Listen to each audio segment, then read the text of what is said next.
जो बाप को याद करते हैं वो ही ऊंच पद पा सकते हैं। इसको कहा जाता है बेहद का स्कॉलरशिप, जो बहुत थोड़ी आत्माओं को मिलता है। तो इस स्कॉलरशिप लेने के लिए तो बच्चों को रेस करनी चाहिए। ये ईश्वर की लॉटरी है। इसके लिए एक तो है याद और दूसरा है दैवी गुण धारण करना। 1468 की वाणी का 3रा पेज। और अगर राजा रानी बनना है तो प्रजा भी बनानी पड़े। कोई तो बहुत प्रजा बनाते हैं, कोई कम प्रजा बनाते हैं। कम प्रजा बनाते हैं तो छोटे राजा बनेंगे, बहुत प्रजा बनाते हैं तो बड़े राजा बनेंगे। प्रजा बनेगी सर्विस से। म्यूजियम, प्रदर्शनी, इनसे ढेर की ढेर प्रजा बनती है। इस समय तुम पढ़ रहे हो, फिर पढ़ते पढ़ते सूर्यवंशी चंद्रवंशी डायनेस्टी में चले जाएंगे। ये तुम ब्राह्मणों का ही कुल है। बाप ही आकर के ब्राह्मण कुल बनाते हैं, अडाप्ट करके उनको पढ़ाते हैं। बाप कहते हैं मैं एक कुल और 2 डायनेस्टी सूर्यवंशी चंद्रवंशी बनाता हूं। सूर्यवंशी महाराजा महारानी होते हैं, जो चंद्रवंशी होते हैं उनमें राजा रानी होते हैं। तो उन्हों को कहेंगे डबल सिर ताज। उनको लाइट का ताज भी होता है और वो रतन जड़ ताज भी होता है। वास्तव में ये तुम ब्राह्मणों की बात है। तुम्हारी आत्मा की चमक लाइट का ताज बनाती है, और जो तुम जिम्मेवारी उठाते हो नई दुनिया स्थापन करने की, वो रतन जड़ ताज बन जाता है। फिर बाद में जब विकारी राजाएं होते हैं तो उनको लाइट का ताज नहीं होता है, क्योंकि पवित्रता रहती नहीं। उन डबल सिर ताज वालों को मंदिर में जाकर के फिर उनकी पूजा करते हैं। तो देखो, जो अपवित्र हैं, लाइटहीन बन गए हैं, वो पवित्र देवताओं के आगे जाकर भटकते हैं, माथा टेकते हैं। बाबा कुमारी का भी मिसाल देते हैं। पतित मनुष्य पावन कुमारी के आगे सिर झुकाते हैं। ये सारी बातें कोई सत्युग में नहीं होती हैं। वहां तो सारी दुनिया पावन है, वहां कोई पतित होते ही नहीं है। उसको कहा जाता है सुखधाम, वाइसलेस वर्ल्ड है। और इस दुनिया को कहा जाता है विशियस वर्ल्ड, जहां एक भी पावन नहीं है। हाँ, नीच ऊंच मनुष्य तो होते ही हैं। सन्यासी घर बार छोड़ करके भागते हैं, बेचारी स्त्री को विधवा बना करके चले जाते हैं, बच्चे आर्फन बन जाते हैं। तो देखो, ये भी पाप का काम हुआ ना। राजा गोपी चंद का भी मिसाल है। राजा जाकर के सन्यासी बना तो रानी विधवा बन गई ना। अभी ऐसी विधवाओं का सन्यासी जाकर के फिर गुरु बनते हैं, जो अपनी हमजिन्स को विधवा बनाए देते हैं उनको फिर बैठ करके अपना गुरु बनाती है, उनकी पूजा करती है। दूध में पांव को धोवेंगी,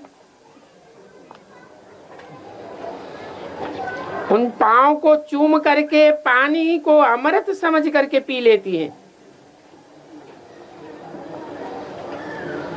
कितनी मूर्खता है। इन सन्यासियों को तो वास्तव में घर में नहीं आने देना चाहिए। और फिर भी देखो उनका कितना मान रखते हैं, जो सारा काम उल्टा करते हैं। एक तरफ घर बार छोड़ते हैं ईश्वर को पाने के लिए, और दूसरी तरफ ईश्वर को गाली देते हैं, सर्वव्यापी है, ठिक्कर बित्तर में है। अरे जब सर्वव्यापी है तो तुम योग किससे लगाते हो? कहेंगे ब्रह्म से योग लगाते हैं। अरे ब्रह्म तो तत्व है, वो सर्वव्यापी है क्या? कह देते हाँ। बाप कहते हैं ये ब्रह्म तत्व ही तुम्हारा ब्रह्म है, तुम्हारे में से कोई भी वापस नहीं जा सकता। वास्तव में कोई भी मनुष्य एक दो को सदगति दे नहीं सकता। मैं ही सर्व का सदगति दाता हूं। मैं आकर के सभी को पावन बनाता हूं। ऐसे नहीं कि पहले से ही सर्वव्यापी हूं। एक तो पवित्र बन शांतिधाम चले जावेंगे और दूसरे पवित्र बन सुखधाम चले जावेंगे। ये तो अपवित्र दुनिया है, इसको कहेंगे दुखधाम। तो 3 धाम है, शांतिधाम, सुखधाम और फिर अभी ये दुखधाम।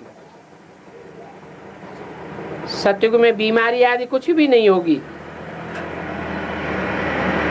ऐसे सुखधाम के तुम मालिक थे, फिर रावण राज्य में दुखधाम के मालिक बने हो। बाप कहते हैं तुम कल्प कल्प मेरी श्रीमत पर स्वर्ग स्थापन करते हो और नई दुनिया का राज्य लेते हो, फिर रावण की मत पर चल करके पतित नरकवासी बन जाते हो। तो देखो अनेक गुरुओं की मत पर चलने से तुम्हारा ये हाल हुआ है।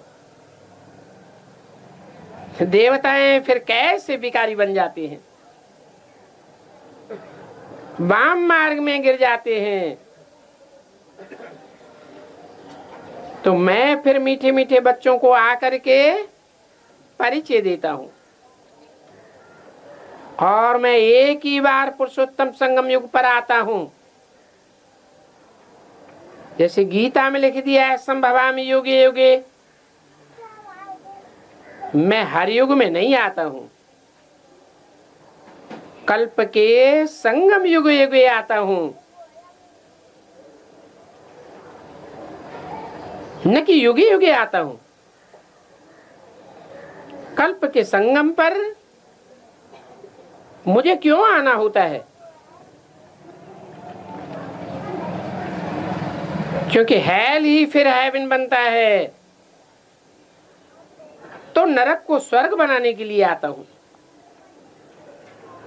हर 5-4 वर्ष के बाद आता हूं। कई बच्चे लिखते हैं बाबा हमको वो खुशी नहीं रहती है, हमारा उल्लास उड़ जाता है। अरे बाप तुमको विश्व का मालिक बनाते हैं, ऐसे बाप को तुम याद करके खुशी में नहीं रहते? तुम जरूर पूरा याद नहीं करते हो तो तुम्हारी खुशी ठहरती नहीं है। पति को याद करने से कितनी खुशी होती है, वो तो गटर में ही गिराते रहते हैं। और बाप जो डबल सिरताज बनाते हैं, गटर से निकाल करके स्वर्ग में ले जाते हैं। उनको याद करके खुशी नहीं कर पा खुश नहीं रह पाते हो। बाप के बच्चे बने, फिर कहते हो हमको खुशी नहीं होती है। जरूर तुम याद नहीं करते हो। तुम्हारी बुद्धि में पूरा ज्ञान ठहरा नहीं है। तुम याद नहीं करते हो, इसलिए माया तुमको धोखा देती है। तो बाप बच्चों को कितना अच्छी रीति समझाते हैं और कल्प कल्प समझाते हैं। आत्माएं जो पत्थर बुद्धि बन पड़ी हैं, उनको पारस बुद्धि बनाना है। नॉलेजफुल बाप ही आकर के नॉलेज देते हैं। वो हर बात में नॉलेजफुल है। ज्ञान का सागर है, सुख का सागर है, प्यार का सागर है। ऐसे बाप से तुमको वर्षा मिलता है। तो ऐसा बनने के लिए तुम आते हो। बाकी वो सभी सत्संग वो तो भक्ति मार्ग के हैं। उनमें ऐब ऑब्जेक्ट कुछ भी नहीं है। इसको तो गीता पाठशाला कहा जाता है। पाठशाला में तो अहम ऑब्जेक्ट होती है। ये कोई वेद पाठशाला नहीं है। ये गीता पाठशाला है। गीता से ही नर से नारायण बनते हो और जरूर बाप ही बनावेंगे। कृष्ण बच्चा है, वो क्या बनावेगा? मनुष्य तो मनुष्य को देवता बना ही नहीं सकता। तो बाप बार बार बच्चों को समझाते हैं, तुम अपन को चेक करो, आत्मा समझो। घड़ी घड़ी चेक करते रहो। देवान में तो नहीं बैठे हो। तुम कोई देहधारी थोड़े ही हो। आत्मा कहती है मैं एक देह छोड़ दूसरी लेती हूं। अच्छा, मीठे मीठे बच्चों को रूहानी बाप दादा का याद प्यार, गुड मॉर्निंग, नमस्ते।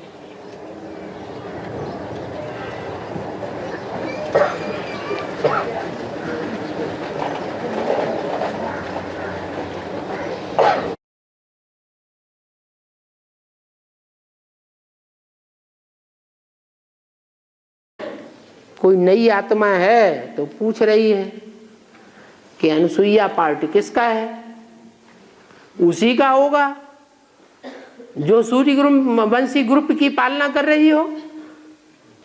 है सूर्यवंशी ग्रुप की जो पालना करने के निमित्त बनी हुई होगी, उसी का पार्ट अनुसुईया होगा। अनुसुईया का अर्थ क्या है? असूया। असूया माने ईर्ष्या देश। अनुसुईया माने जिसको कोई से ईर्ष्या देश न हो।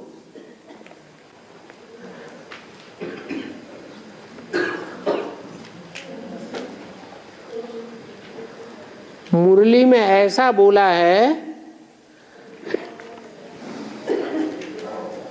कि बड़ौदा की महारानी को पूछो तुम्हारा महाराजा कहाँ है। ये मुरली में ये वाक्य पढ़ा है किसी ने? हाँ? बोला है बड़ौदा की महारानी से पूछो। बड़ौदा की महारानी से पूछो कि तुम्हारा महाराजा कहाँ है। कहाँ की महारानी से? बड़ा माने? बड़ा माने क्या? बड़ा। और दा माने? अरे हाँ, दाता। तो बड़ा देने वाला वो बड़ा महाराजा हुआ। उसकी महारानी बड़ौदा की महारानी हुई। इसका मतलब है कि बड़ौदा की महारानी को पता नहीं है क्या कि हमारा महाराजा कौन है।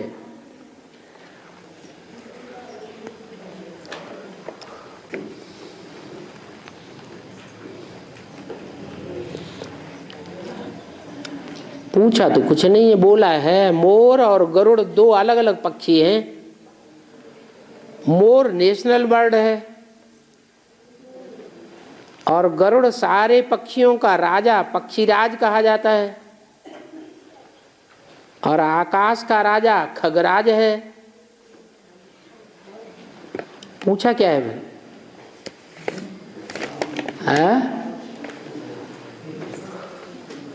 ये गरुड़ जो नाम है वो सिर्फ नाम है कि प्रैक्टिकल में किसी ने देखा भी है? गरुड़ पक्षी किसी ने देखा भी है या सिर्फ नाम ही नाम है शास्त्रों में?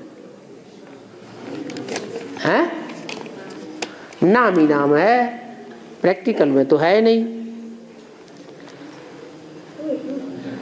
जैसे नेशनल एनिमल बाघ है और जंगल में पशुओं का राजा शेर है।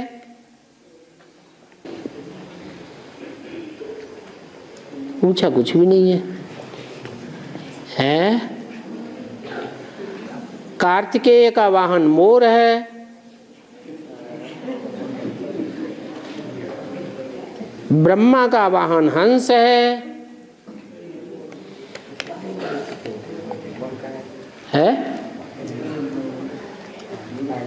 और विष्णु का वाहन गरुड़ है। तो विष्णु का वाहन गरुड़ क्यों दिखाते हैं और ब्रह्मा का वाहन हंस क्यों दिखाते हैं? यज्ञ के आदि में ब्रह्मा वाली आत्मा ने पुरुषार्थ में कौन सी वाली आत्मा पर जीत पाई है? पुरुषार्थ में कोई आत्मा के ऊपर जीत पाई? अरे ब्रह्मा को फेल कहें या पास कहें? पास। और राम वाली आत्मा फेल। तो जिसने जीत पाई, खेल खेलते हैं ना, तो कभी कभी खेल ऐसे खेलते हैं कि अगर खेल में तुम हार गए तो तुमको हमारा घोड़ा बनना पड़ेगा। हम हार गए तो हम तुम्हारा घोड़ा बनेंगे। तो ऐसे यहां भी बात है कि ब्रह्मा बाबा जीत गए तो जीते हुए ब्रह्मा बाबा राम वाली आत्मा के ऊपर सवार होते हैं, तो उनका हंस वाहन हो गया। राम वाली आत्मा क्या है? रामकृष्ण परमहंस तो विख्यात है। और विष्णु का वाहन गरुड़। गरुड़ क्यों दिखाते हैं? गरुड़ जो है वो वाहन के रूप में यूज किया जाता है या विमान के रूप में यूज किया जाता है? विमान के रूप में यूज किया जाता है। तो विमान नई दुनिया में होंगे पक्षियों के या पुरानी दुनिया में होंगे? नई दुनिया में। जब विष्णु विख्यात होगा तो उसका वाहन भी विख्यात हो जाएगा। अभी गरुड़ वाहन दुनिया में कहीं दिखाई नहीं पड़ता, तो विष्णु भी दिखाई नहीं पड़ता। और आ गया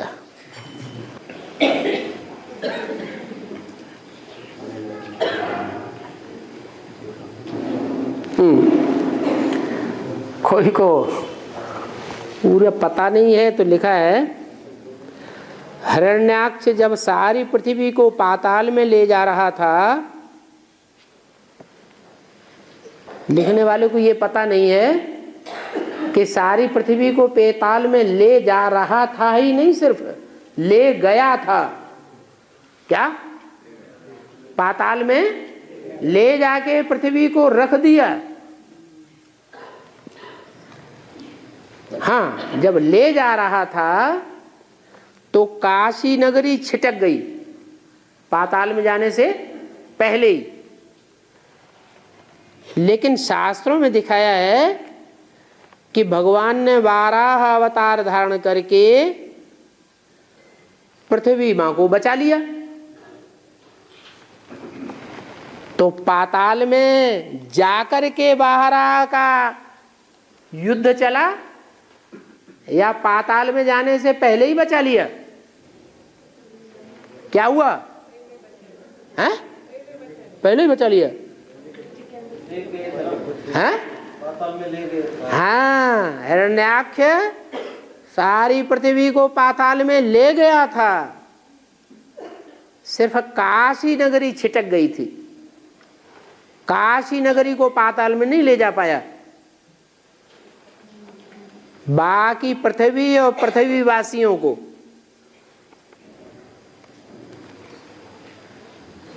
क्या? पृथ्वी और पृथ्वी वासियों को पाताल में ले गया। वो नहीं बचे गड्ढे में जाने से। तो प्रश्न यहां ये आया है, लेकिन शास्त्रों में दिखाया है कि भगवान ने 12 अवतार धारण करके पृथ्वी मां को बचा लिया। तो डूबने से पहले बचा लिया या डूबने के बाद बचाया है? देख, तुमने पूरा पढ़ा, सुना, देखा? हाँ, पाताल में जाने के बाद बचाया। लेकिन बाबा कहते हैं कि पृथ्वी गड्ढे में चली गई। तो गई कि नहीं गड्ढे में? है? सारी पृथ्वी और पृथ्वीवासी गड्ढे में गए या नहीं गए? हैं? गए। देखते भी जा रहे हैं, गड्ढे में जा रहे हैं, प्रैक्टिकल में अनुभव भी करते जा रहे हैं। हाँ, हम गड्ढे में जा रहे हैं। तो भी मानने के लिए तैयार नहीं है, गड्ढे में जा रहे हैं।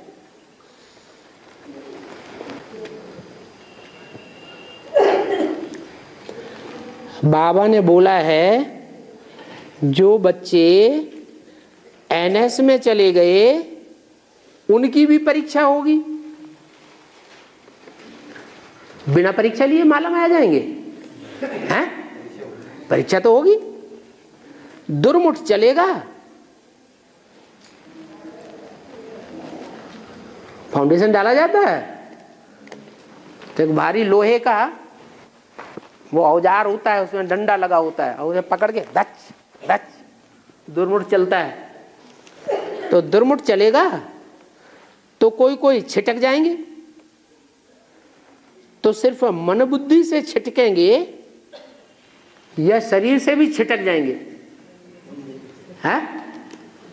मन बुद्धि से छिटक जाएंगे तो शरीर से भी छिटक। पहले मन में संकल्प आता है, बाद में वाचा में भी आता है, फिर कर्मणा में। जिन वो बीच बीच में बार बार बोलते हैं हम घर चले जाएंगे, घर चले जाएंगे, घर चले जाएंगे, तो ब्राह्मणों के वचन है या शूद्रों के वचन है? ब्राह्मणों के वचन सत्य साबित होते हैं या नहीं होते हैं? सच्चे हो जाएंगे।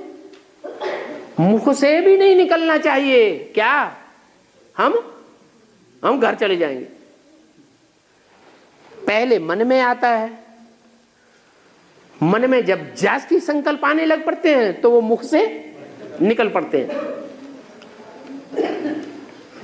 कोई कितना भी रोकना चाहे नहीं रुकता है। क्यों? क्योंकि मधुबन है शीशे का महल और बाप है बड़े से बड़ा आरसी शीशा।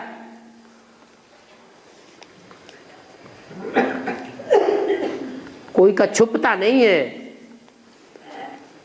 जो अंदर है वो बाहर आ जाता है। तो सिर्फ मन बुद्धि से नहीं छिटकेंगे, लेकिन है शरीर से भी छिटक जाएंगे। और दुर्मुठ कैसे चलेगा? परीक्षाएं लेने वाले परीक्षा नहीं लेंगे? हैं? परीक्षा जब ली जाती है तो धक्का लगता है कि नहीं? तो जो धक्का लगता है उस धक्के को जो झेल जाएंगे तो झेल जाएंगे, नहीं झेल पाएंगे तो छटक जाएंगे, टूट जाएंगे।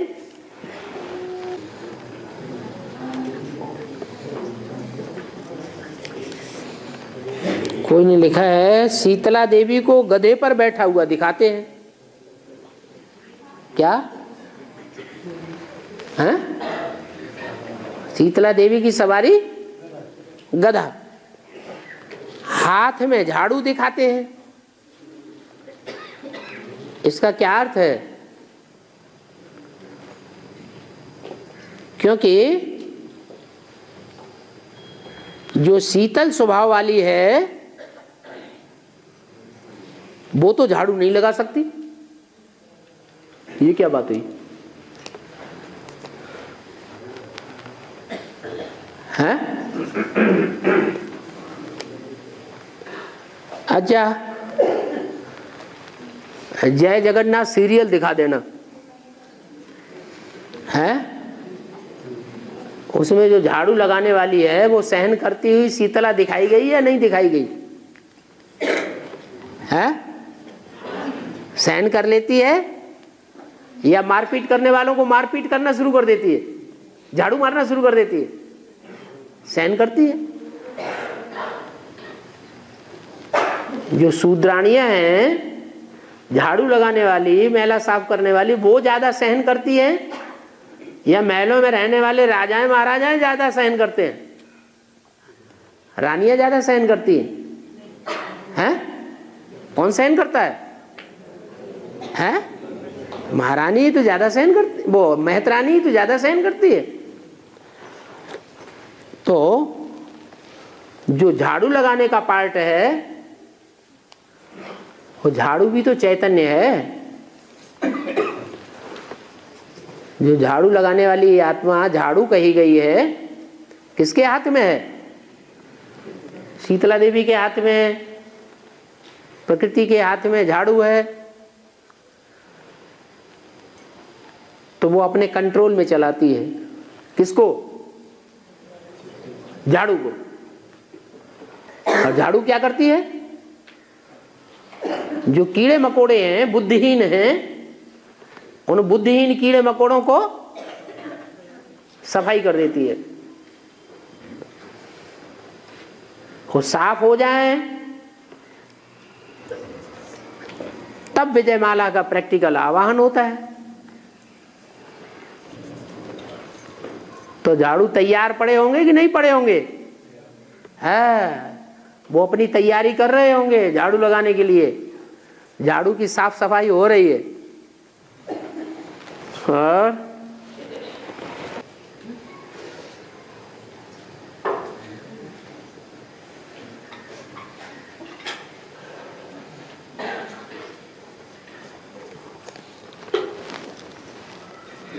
आत्मा के ऊपर जो कड़े से कड़ी बीमारियां हैं, आत्मा के ऊपर कड़ी से कड़ी बीमारियां तो काम, क्रोध, लोभ, मोह, अहंकार है। वो अतीन्द्रिय सुख का अनुभव करने से जावेंगी। अतीन्द्रिय सुख का अनुभव पहले होगा कि बीमारियां पहले जावेंगी आत्मा की? है, पहले काम, क्रोध, लोभ, मोह, अहंकार से बुद्धि टूटे तब अनुभव होगा अतीन्द्रिय सुख का। ऐसे नहीं कि अतीन्द्रिय सुख का अनुभव होगा तब काम, क्रोध, लोभ, मोह, अहंकार खत्म होंगे बाद में, नहीं।